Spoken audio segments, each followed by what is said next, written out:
Les entretiens du marquis, bonjour à tous. Sabotage des gazoducs russes dans la mer Baltique. Référendum en Ukraine. C'est fake news à tous les étages dans la presse mainstream. La presse mainstream s'est tellement compromise avec le narratif Atlantis qu'elle n'est même plus capable de vous rapporter un fait sans mentir, sans manipuler, sans distordre les faits.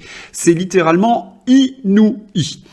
Alors on va reprendre les faits tels que nous les connaissons, nos certitudes dans une certaine mesure. Le mardi 27 septembre, les gazoducs Nord Stream 1 et 2 ont fait l'objet d'un sabotage. Il n'y a aucun doute selon les autorités danoises, notamment la première ministre Mette Frederiksen, qui a évoqué des actes délibérés.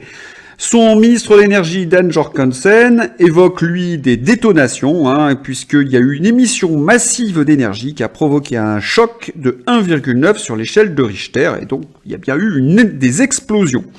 Les fuites devraient durer une semaine. Alors on va regarder les lieux de ces explosions. On s'aperçoit que c'est proche de l'île de Bornholm, dans les eaux presque territoriales danoises, dans la mer Baltique. Voilà. Nous n'avons pas plus de faits, mais la presse mainstream, elle a déjà le coupable. Elle a déjà désigné ceux qui ont commis ce sabotage. Alors vous avez déjà une petite idée du coupable idéal selon la presse mainstream, même si elle n'a pas beaucoup d'éléments. Eh bien, selon Libération, Le Figaro, Le Monde et sur les chaînes de télé, ce sont les Russes. Alors on va lire, parmi les hypothèses crédibles, celle du sabotage par les Russes eux-mêmes pour faire encore monter le prix du gaz sur le marché mondial. Et le tweet est illustré d'une photo, on voit le bouillonnement de gaz qui s'échappe, qui forme véritablement comme un œil de cyclone. Hypothèse crédible, me direz-vous. Mais qui a formulé cette hypothèse? Je vous le donne dans le mille, les autorités kieviennes. C'est-à-dire que pour Libération, les autorités kieviennes sont une source crédible. C'est un petit peu comme BHL est une source crédible. Ça n'a pas de sens. Comment peut-on croire les pires ennemis des Russes lorsqu'ils les accusent? Non, évidemment, ça ne peut pas être une hypothèse crédible, d'autant plus que on a l'impression de revivre le coup de Zaporijjia. Pourquoi? Parce que lorsque la centrale nucléaire de Zaporijjia a été bombardée, la presse mainstream a accusé les Russes de bombarder leur propre centrale nucléaire, puisque c'était eux qui étaient à l'intérieur. Ils en ont fait des gros titres, et puis quelques temps après, ils ont expliqué en catimini, non, que c'était les autorités ukrainiennes. Eh bien, nous revivons la même chose. Pour quelles raisons les Russes auraient-ils détruit leur gazoduc pour faire augmenter le prix du gaz? Mais il était plus simple quand même pour eux de fermer le robinet. Comme vous, quand vous voulez couper le gaz, vous fermez le robinet. D'autant plus que dans les négociations, les Russes utilisent le chantage au gaz, il faut le reconnaître. Donc, je ferme, je coupe, je ferme ou j'ouvre. Si vous les privez de cet atout, c'est-à-dire ouverture-fermeture, bien, c'est plus difficile pour eux après dans les négociations. Autrement dit, quelqu'un leur a privé de leur principal atout dans les négociations. Ça ne peut pas être les Russes. D'ailleurs, lorsqu'on demande aux spécialistes des chaînes de télé de dire ce sont les Russes, eh bien voilà ce que répond Roland Lescure. Il nous explique qu'il faut qu'on se prépare à ne pas avoir de gaz russe d'ici la fin de cet hiver. Et il ajoute non, les Russes n'ont pas attaqué leur propre gazoduc. Il suffit de fermer le robinet et on n'a pas besoin de détruire ce que l'on a construit. C'est donc une thèse littéralement absurde. Alors, si ce ne sont pas les Russes, eh bien moi j'en sais rien, qui a pu envoyer des troupes d'élite ou des je sais pas quoi pour faire détruire ce gazoduc. Pourtant, un député polonais a remercié chaleureusement les Américains. Il leur a dit « Merci les USA ».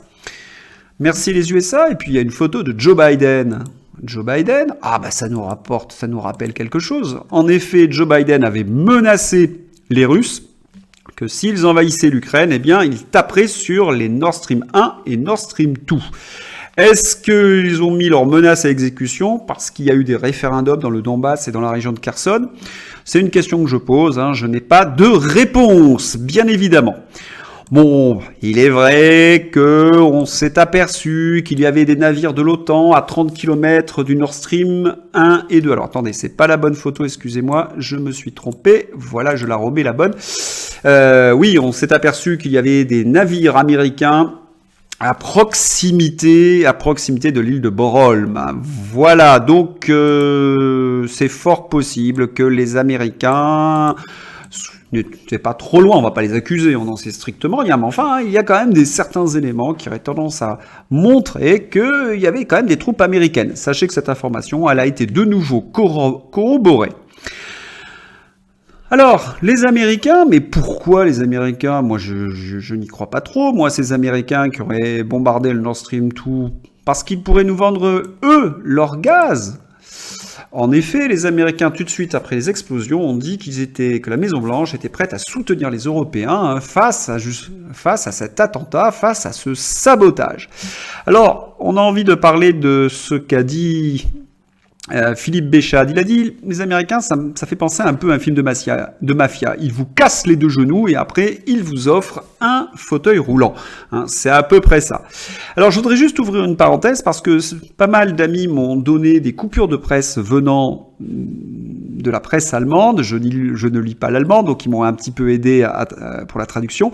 Et ils m'ont expliqué qu'une grande partie de la société allemande avait compris que les Américains étaient en train de saccager leur pays. Alors, je ne parle pas de cette élite proche du World Economic Forum. Non, je pense celle qui était encore libre et qui se sent allemande.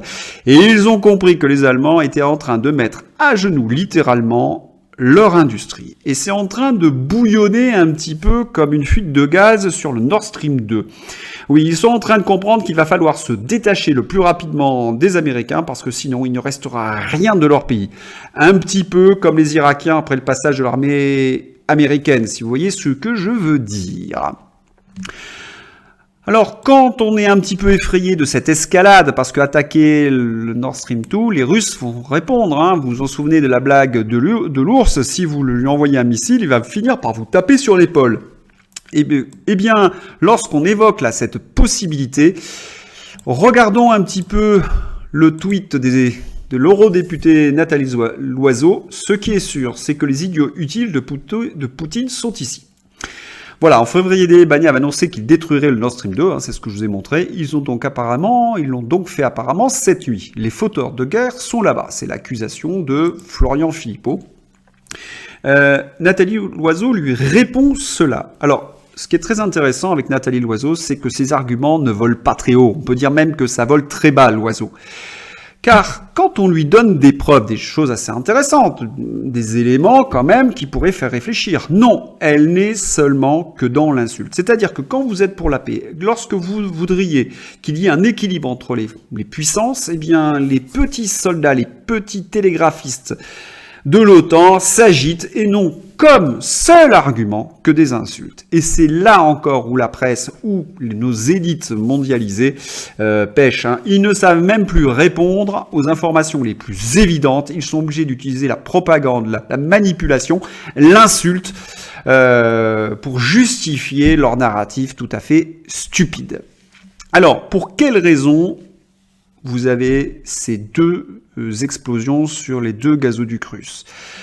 Pour beaucoup d'analystes, ça a certainement une relation avec une certaine victoire russe, hein, c'est-à-dire le référendum qui s'est bien déroulé et les populations ont voté massivement pour le rattachement à la Russie. Alors j'ai lu pas mal de tweets ou lu pas mal d'articles en disant que les scores qui étaient annoncés étaient littéralement grotesques, hein, que ça ressemblait aux élections soviétiques. Je voudrais juste quand même rappeler une chose, que les populations ukrainiennes étaient composées de russophones, de Russes et d'Ukrainiens, qu'il y a une guerre qui dure depuis 8 ans, que les deux camps se battent. Il y a donc, dans une certaine mesure, une homogénéité des populations dans chaque camp. C'est-à-dire qu'à l'est, au Donbass, il n'y a plus que des russophones et qu'à l'ouest, il n'y a plus que des Ukrainiens, dans une très grande majorité. Hein. Il y a une sorte de séparation. On peut évoquer, par exemple, la séparation qu'il y a eu lors de l'indépendance de l'Inde et qui a vu la création du Pakistan. Les populations se sont séparées. Eh bien, c'est ce qui s'est passé en Ukraine. D'autant plus que les populations du Donbass reçoivent des bombes depuis 8 ans sur le coin de la figure de l'armée kievienne, qu'il y a eu énormément de morts de soldats du Donbass qui sont tombés face à l'armée kievienne. Pensez-vous véritablement qu'ils aient envie de rester en Ukraine alors qu'ils ont été martyrisés pendant 8 ans? Et si vous voulez regarder un petit peu les choses en face, hein, et si vous ne croyez pas les Anne-Laure Bonnel ou ceux qu'on appelle le camp pro-russe, allez voir les articles dans la presse mainstream entre 2014 et 2020, lorsque la presse était à peu près indépendante sur ce sujet-là. Eh bien, vous trouverez des articles concernant Amnesty International, des massacres, des actes de torture, des actes de violence vis-à-vis des populations russophones. Donc, les passions se sont exacerbées et c'est donc tout à fait normal que ces populations votent massivement pour le rattachement à la Russie. D'autant plus qu'elles n'ont pas d'autre solution, hein, parce que si elles étaient abandonnées par la Russie, bien ça provoquerait un énorme exode. Je vous ai déjà dit qu'il y avait eu des centaines de milliers et même des millions de personnes qui s'étaient déplacées vers l'Est. Voilà. Alors, lors de ces élections, il y avait bien des observateurs. La presse considère qu'ils ne sont pas indépendants. J'ai trouvé cet article dans la presse mainstream, hein. Les observateurs sud-africains au référendum dans le Donbass font polémique. Et oui, malgré 40 nationalités différentes, hein, qui ont observé ces élections et qui ont tous dit, évidemment, quand les journalistes même de CNN interrogeaient du côté Donbass, les gens étaient pour la Russie. C'est pas un secret, ça. Donc, ils mettent en cause l'impartialité des observateurs. Je tiens quand même à signaler que la Russie avait demandé aux observateurs de l'ONU ou des pays de l'OCDE de venir. Ils ont refusé. Donc après, ils ont beau jeu de dire « Ah, ceux qui sont là, eh bien, ils ne sont pas impartiaux ». D'ailleurs, Libération s'est tapé notre ami Xavier Moreau, hein, il l'a accusé forcément d'être partial dans cette histoire. Alors Xavier Moreau, comme de son habitude, a répondu avec beaucoup d'humour. Encore de la désinformation, mon russe n'est pas excellent parce que dans l'article, ils expliquaient que Xavier Moreau parlait très très bien russe et il dit « j'arrive à peine à décliner ». Bon, il s'amuse parce qu'il parle évidemment convenablement russe. Maintenant, moi qui ai fait un tout petit peu de russe, je sais que les verbes perfectifs, imperfectifs et les déclinaisons, c'est-à-dire les mots changent de forme en fonction de leur fonction grammaticale, c'est vrai que c'est pas très très très facile, hein, et qu'il faut vraiment avoir une grande pratique. Mais Xavier Moreau est modeste et il s'amuse. Ce qui est certain, c'est que le seul argument contre Xavier Moreau, c'est de dire qu'il n'est pas de gauche, en quelque sorte. Selon eux, toute personne qui n'est pas de gauche, de toute façon, est d'extrême droite. C'est extrêmement pénible. Je trouve cela véritablement insupportable. Voilà. Donc, Libération, qui nous a montré au début qu'elle était qu'elle était capable seulement de fournir des éléments de la propagande atlantiste, accuse ceux qui aimeraient un plus grand équilibre entre la Russie et l'Europe, eh bien, d'être des agents de Poutine. C'est vraiment très très fort de café, hein. Il ferait mieux de balayer devant leur porte. Alors, qu'est-ce qui nous reste aujourd'hui à dire dans cette vidéo? Eh bien, on va finir par une note quelque peu humoristique. Vous savez que nous n'allons plus avoir de gaz cet hiver, que la situation est tragique. Heureusement, dans le gouvernement Macron, nous avons un ministre qui a trouvé la solution, hein. Nous allons avoir froid, eh bien lui, il a la solution. Regardez, je me suis encore trompé de vignette, je riais déjà d'avance, c'est assez amusant parce que ça fait 2 fois que je me trompe. Voilà, je montre mon ministre, notre nono national. S'il n'était pas là, il faudrait l'inventer, celui-là. En fait, il nous explique que pour lutter contre le froid, eh bien, il mettra des cols roulés. Si on devait créer une échelle du foutage de gueule, hein, qu'on pourrait noter de 1 jusqu'à 10, vous mettriez quelle note, vous? Moi, je mets 12. Hein. Dans le foutage de gueule, dans la communication stupide, dans... Je ne sais même pas si le communicant qui a un peu aidé Bruno Le Maire à formuler cette chose a 2 neurones qui se connectent. Enfin, on terminera par un petit dessin. Hop, je vous le montre. Papy, raconte-nous, c'était comment avant Macron? Bah oui, on a l'impression qu'après Macron, les Américains, les Français risquent de revenir à l'âge des cavernes. J'ai même vu qu'on vend des tentes pour appartements pour qu'on puisse avoir un peu plus chaud dans nos appartements qui ne seraient pas suffisamment chauffés. Si vous avez aimé cette vidéo, n'hésitez pas à la liker, à la diffuser sur les réseaux sociaux, et puis à bientôt pour une nouvelle vidéo. Bye bye.